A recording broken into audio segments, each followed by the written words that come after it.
So in the last session, we looked upon various analysis problem pertaining to our doubly reinforced section.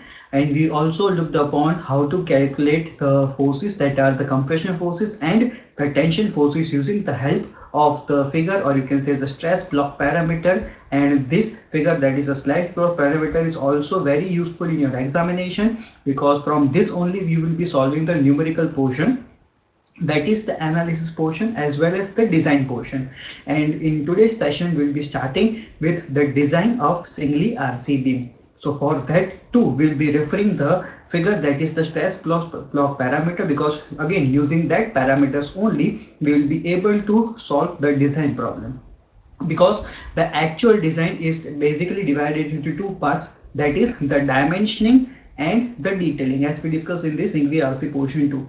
But for WRC sections, the dimensioning part will not be asked in your examination to find out or to design, because for designing a WRC section, it is must to have SP16 with you.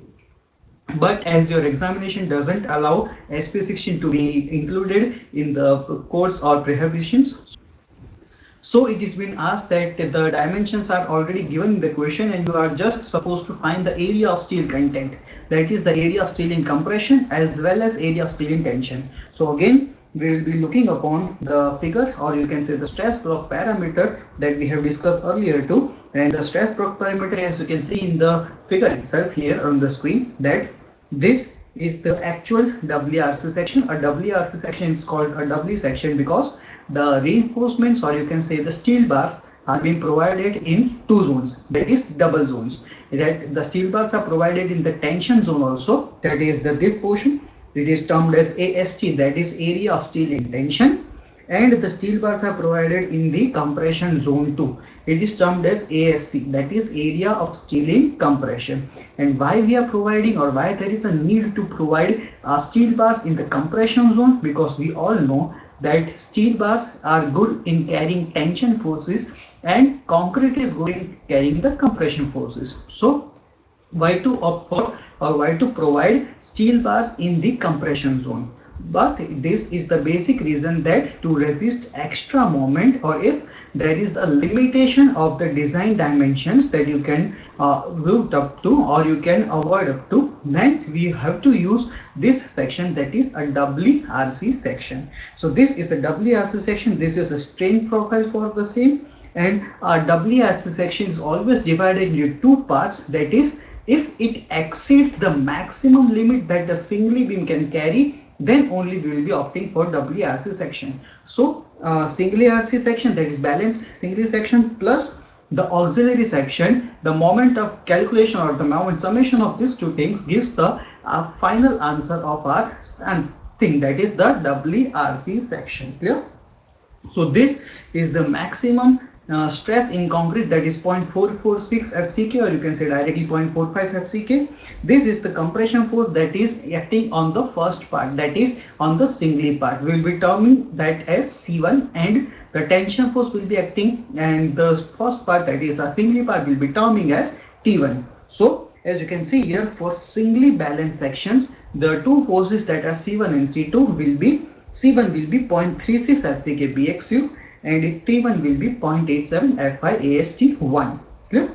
And Z1, that will be the distance between these two forces, that forms a couple. A couple is equal and opposite forces acting at different points apart from each other. So the perpendicular distance between these 2 points, or these two forces, is always termed as a lever arm. Clear? So the lever arm, that is Z1, will be equal to D minus 0.42 X2.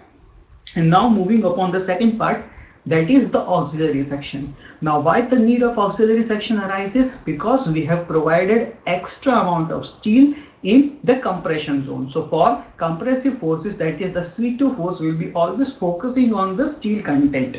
So for auxiliary section, the compressive force, now we won't be talking with FCK, that is the compressive force due to concrete. We will be not talking about the forces that will be acting upon steel. So there are two terminologies that we'll be looking upon, that is FSC, that is stress in steel in compression, minus the stress in concrete compression, because concrete compression stresses are already being calculated, so we'll be removing from this content, and we'll be multiplying it by ASC, that is area of ceiling compression. So this gives the value of our compressive force, that will be C2. T2 will be the tension forces acting in this second part. Again, it will belong into the same line as you can see here. So we'll be just dividing the portion into 1 and 2. That is, for single section we'll be terming as AST1, and for doubly sections we'll be terming it as AST2. And Z2 will be the lever arm. So lever arm basically means the difference or the distance between the two forces. So here C1 force is acting here, as you can see.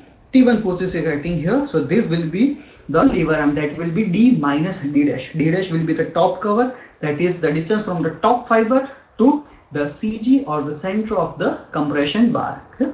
So these are the values that you need to remember to solve the analysis problem also, as well as to solve the design problem also.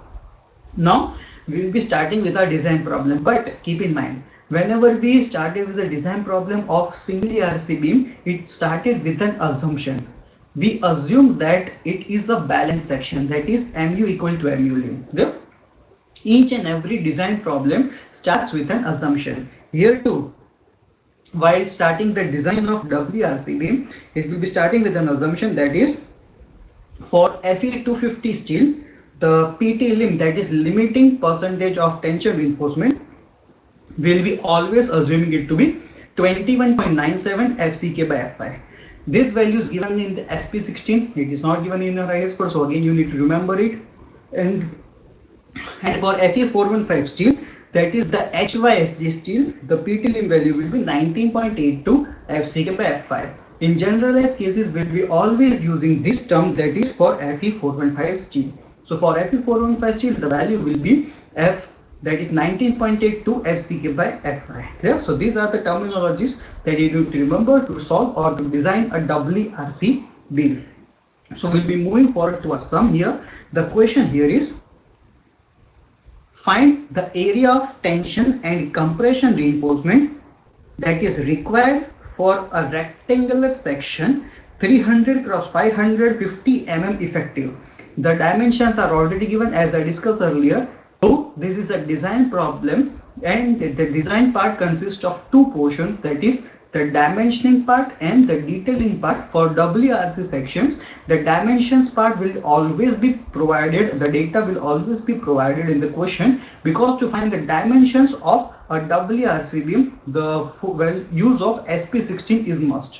And as SP16 is not allowed in an examination, the values will be given in the question itself. Clear? So we just need to focus on the second part, that is to find the values of our area of steel and to find the number of steel bars. Clear? So here the size of our beam is given, that is 300 mm is the width of section and 550 mm is the depth of section, and it is also mentioned that this depth is effective depth, that means small d is being present, and it has to resist a factor moment of 400 kilonewton meter. Now keep in mind, it is mentioned as factor moment, so there is no need to multiply it by 1.5, and the factor of safety will not be coming into picture here. Clear? So the effective cover for tensile and compression reinforcement is 50 mm and 40 mm respectively. Keep in mind. Now for tension reinforcement, tension cover will be keeping in mind, or the tension cover will be coming into picture only when capital D is being given in the question. Here in the question it is given as the value is effective. So for effective conditions, the small d is already given, so there is no need to find the cover and no need to define the data of the cover itself. But the compression reinforcement cover, that is we are calling it as D dash, that will be always using to find the value of FSC. Clear? So for that purposes, and as a lever arm portion too. So for solving a problem, this value, that is 40 mm, will be very important. So look upon it, and the concrete is being given as, it is given as M20, and the steel content is Fe415, that is HYSG steel is being given. So now starting with our sum, the moment is being given in the question as 400 kilonewton into meter, and we'll be finding the value of mu lim. Now why to find the value of mu lim? Because we'll be always proving that the section belongs to which category. It belongs to either a balanced section, it belongs to under reinforced section, or it belongs to over reinforced section. So we'll be finding the value of mu lim, that is equal to 0.13 FCK BD square for Fe415 steel. So this answer comes out to be 250.47 kilonewton into meter. Okay? So now as we are designing a problem, that was for analysis purpose, designing problem, you always need to prove that it is a WRC beam. If it is given in the question itself or it is not given in the question itself, we will always be proving that we are designing a WRC beam. And as we have discussed earlier, WRC beam is a combination of single RC plus the auxiliary section. That means the moment that is been prescribed to resist should always be greater than mu lim. Clear? So here mu is given in the question, that is it is equal to 400 kilonewton into meter, and mu lim comes out to be 250.47. That means we can say that 250.47 is less than 400, therefore mu is greater than mu lim, and if mu is greater than mu lim, then we will be always designing it as a WRC beam. Yeah? So now we will be finding the value of mu2, that is the extra moment or the auxiliary moment that has been acting. So mu2 will be mu minus mu lim, and taking the differences of these two terms, the answer that comes along is 149.53 kilonewton into meter. So these extra moments we need to find out to resist the actual conditions and to provide extra shield, that is our ASC. So now we'll be moving forward and finding the value of our ASC, and for that we'll be requiring the value of FCC and FSC. So FCC in each and every term will be always equal to 0.446 FCK. FCK here is M20 concrete, so it is 20 Newton per mm square. So the answer here comes out to be 8.92 Newton per mm square. Now the term FSC, and now FSC always depends upon the ratio of D dash by D ratio for HYSD steel. Yeah.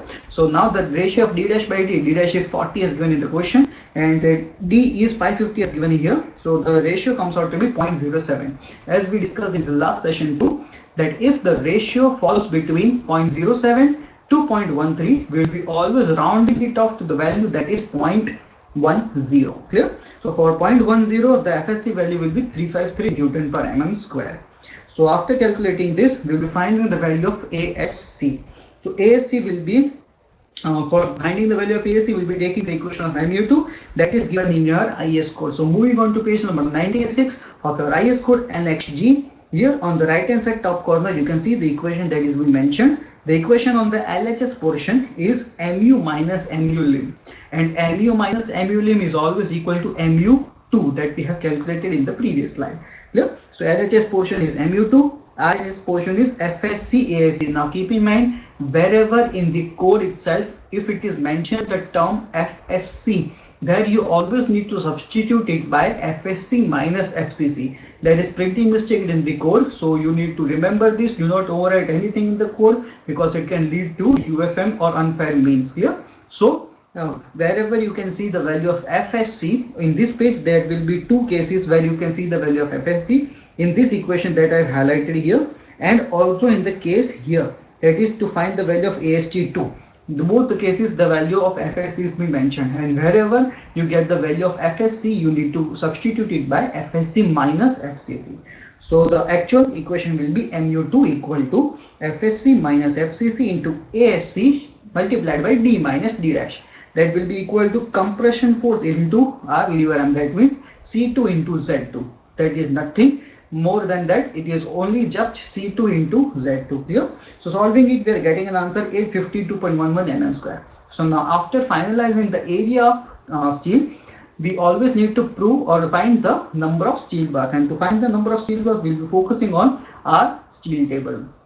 So moving on to steel table, we will be focusing on the value that is greater than 8.52. So the value that is greater than 8.52 between these ranges comes out to be under this point, that is 3 numbers of bar of 20 mm diameter. That means the ASC that is provided is 942 mm square. Clear? So we have provided 942 mm square, which should always be greater than what is required, that was 852.11 mm square.